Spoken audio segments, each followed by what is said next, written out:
Test 4. Section 1.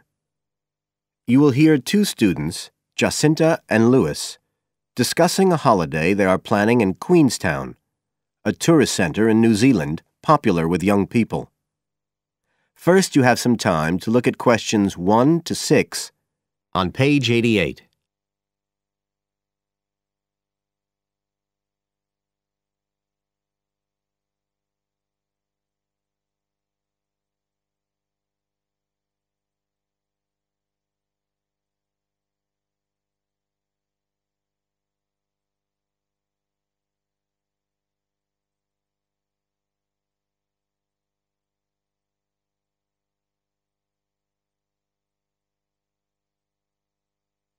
You will see that there is an example which has been done for you.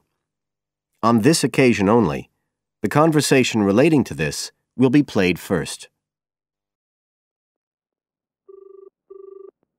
Hi, Lewis. It's Jacinta here. Oh, hi, Jacinta. I was just going to call you. I was thinking we ought to do something about accommodation for our trip to Queenstown. Yeah, actually, that's just why I rang you. I've been looking on the internet. There was one place that looked okay called Traveller's Lodge, but when I checked availability for January, when we're planning to go, I found it was fully booked. Right. Well, we'd better do something now, I suppose. Traveller's Lodge is fully booked, so fully booked has been written in the space. Now we shall begin.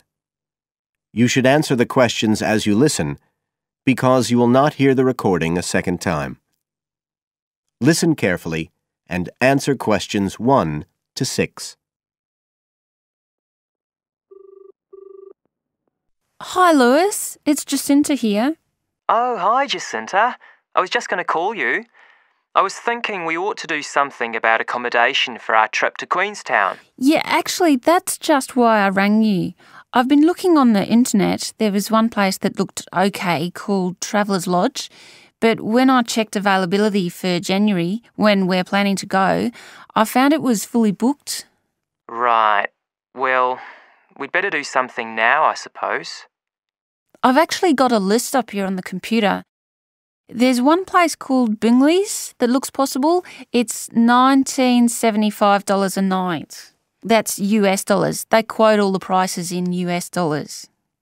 So that's about 26 or 27 New Zealand dollars. That's okay. That'll be in a dormitory, is it? Yeah, they say 8-bed dorms, and the hostel's right in the town centre, and they've got a cafe. They have theme nights every weekend, whatever that means. Oh, you know, like certain sorts of food and music. And people might wear special clothes like that Egyptian evening we went to last year. Oh, okay. What else? They've got a sun deck area, and then all the usual things, internet access and so on. Sounds good. Was there anywhere else? Yeah, a couple more places. There's one called Chalet Lodge, which is just 18 US dollars. That's for a bed in a 12-bed dorm. They do single and family rooms as well. It looks as if it's a bit out of town. Says it's got an alpine setting, a quiet alpine setting. What do you think? Not sure. Oh, but actually it's not far out at all. It says 10 minutes walk from town, so... Oh, and it says it's children friendly. I'm not so sure about that. What about the third place? That's called Globetrotters. Let's see. They do private rooms or 5-bed dorms for $18.50. It's in the centre, just by the lake, and that includes breakfast. Didn't the other two? I don't think so. They didn't mention it, so probably not.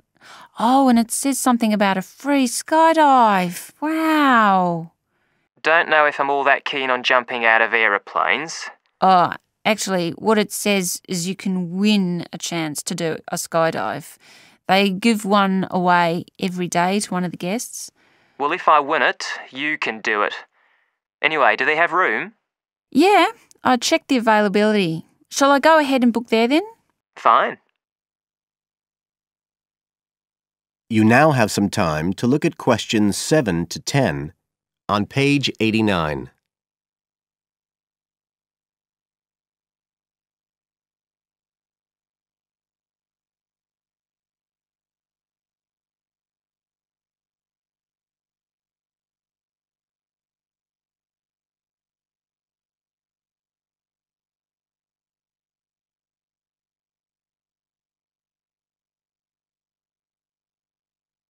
Now listen and answer questions 7 to 10. I was looking at what there is to do too. There are lots of sites offering deals for adventure sports. I suppose we have to do a bungee jump. Why? Well, it's Queenstown where they more or less started it as a sport. You can, if you really want to jump off the side of a bridge with an elastic rope tied round your ankles. I'll watch. Okay, so what do you want to do? As far as adventure sports go, I was talking to someone who went whitewater rafting there. He said it was really awesome.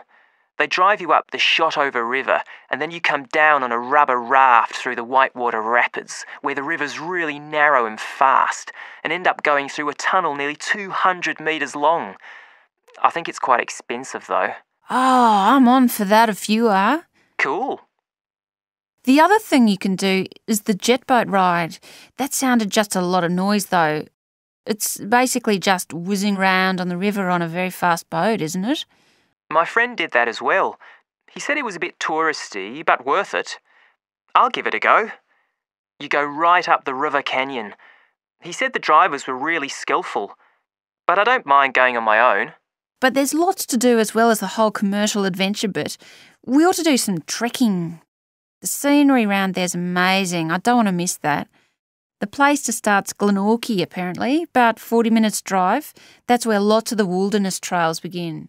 Okay, I'll pack my walking boots. I'd better start getting in training. I haven't done anything except sit at my desk for months. Now, is there anything else we need to decide? That is the end of section 1. You now have half a minute to check your answers. Section 2. You will hear a local radio program about cycling courses in London. First, you have some time to look at questions 11 to 14 on page 90.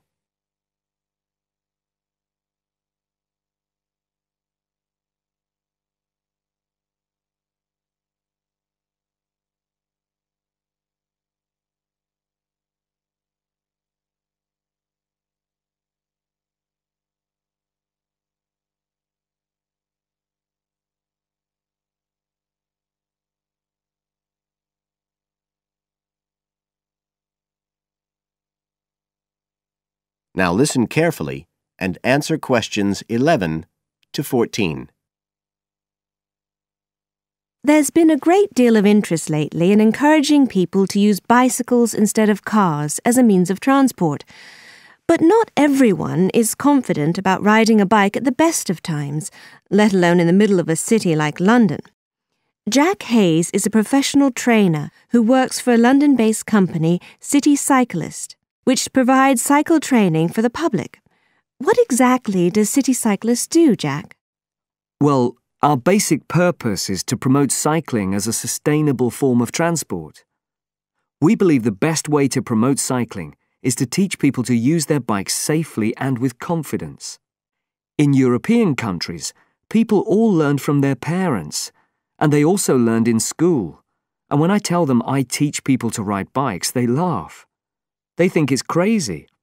But here in London, it's completely different.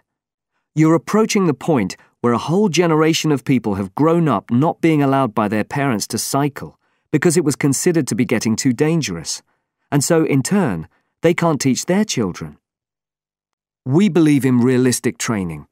So if someone wants to use a bike regularly, say to get to work or school, we aim to train them by teaching them to ride on the actual roads they'll use, so they can develop the basic skills they need and build up their confidence that way. At City Cyclist, we believe cycling's for everyone, no matter what age or level of ability or mobility. We do complete beginners and also advanced courses. That's for urban cyclists who want to deal with things like riding in streets with complicated intersections and things like that. We don't promote the use of personal protective equipment for cyclists, and we endorse the policy of the European Cyclists Federation that parents should be allowed to make an informed choice as to whether or not their child wears a helmet. We believe the key to safe cycling is assertiveness, taking your place on the road. This has to be instilled right from the beginning. Assertive road positioning and behaviour is the key to safe cycling in congested urban environments. Some people are surprised that we don't promote the segregation of cyclists from motorised traffic, but we don't think that's practical in all urban environments. Instead, we teach people to use as much road space as they need to travel safely and effectively.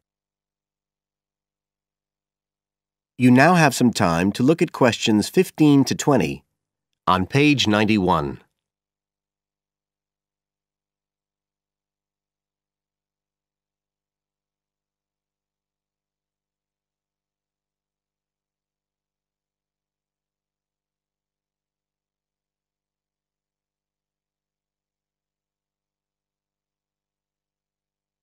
Now listen and answer questions 15 to 20.